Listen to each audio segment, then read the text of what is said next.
என்னது நல்லா இருப்பான்னு கிடக்கா ஏன் அந்த குடத்தையே கொஞ்சம் வடை ஒன்று கிடக்குப்பாயில எது மதியம் காஃபி குடிச்சு வந்த வடையா கிடக்கு அதான் தூக்கிட்டு வராங்கன்னு அவன் சொன்னேன். அதுக்கு அவன் நல்லா இருப்பாங்க அவன் நல்லா அவன் ஏம்னா அவன் கோவப்படுதான் டக்குன்னு. ஓஹோ அவன் ஓசப்புறம் நான் தான் எடுத்து வச்சுட்டு வரேன். அவனுக்கு விளங்க மாட்டுக்கு விட்டுட்டு ஓடி வரப்படாது. விட்டுட்டு வரலப்பா.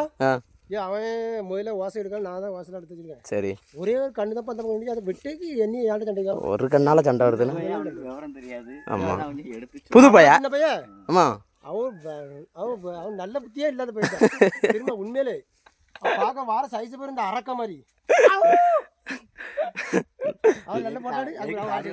யாரு யாரு ரெண்டாவது ஏதாவது குழந்தை வளர்ந்தா எதிர்பார்ப்பானா இருக்கும். வாழை போட்டிருக்கான் 5000 வாழையில எவ்வளவு 1 லட்சம் கணக்கில் வெட்டின பிறகுதான் தாடி எடுப்பான்.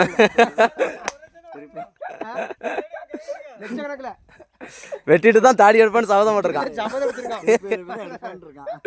சரி சரி அதனாலதான் அவன் தாடி வளர்க்கான். தாடியுடன் அலைதார். ஆமாம் தாடியுடன் அலைதான். எப்படி பார்த்தாலும் இந்த இருப்பு ஊர் சேம்பரபுரத்திலே நம்பர் 1 ஆகுறது அவனாக தான் இருக்கும். வாக்கு பழிக்கட்டுப்பா. ஆமாம் ஆனால் பாவம் தான் என்ன கஷ்டப்படுதான் தெரியுமா.